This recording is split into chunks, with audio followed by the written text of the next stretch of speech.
Luto na yung ating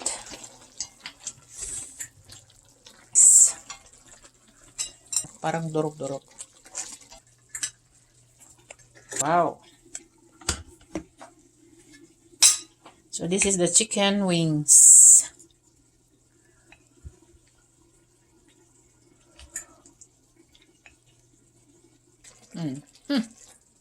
Hello mga lods, magluluto tayo ng steam rice chicken. Steam rice chicken. You need wok or rice cooker. So, ang kailangan niyo po is luya, spring onion. Ayan na po.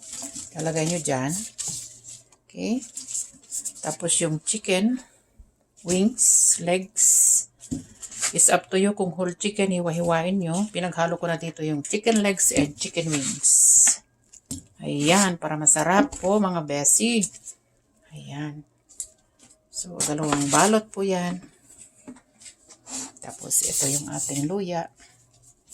Para kang magsasaing ng kanin. Pero ang gamitin natin is chicken legs and chicken wings.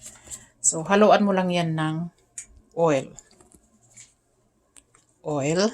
Any oil po. Yan. Oil. Kasi yan ang magluluto. And then, lagyan mo lang siya ng konting asin.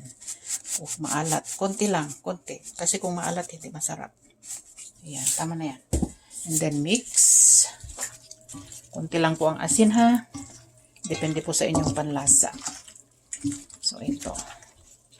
Haluin lang siya. Ayan. Simpleng pagluto ng manok pagka sawa na pa kayo sa adobo. Siyempre, pag sawa na kayo sa mga prito.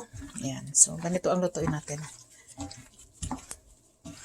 Magluto tayo ng chicken legs. Sa mga hindi pa nakafollow dyan, follow for more. Siyempre, si Inday ay magluluto nito. Masarap. So, ganyan lang guys, no? Then, yan lang yung ihalo nyo. Kasi may luya na. Yan na yung magpapaalis ng lansa. Then, cover. So, cover nyo. Then, lagyan nyo siya ng apoy. Yan. Okay.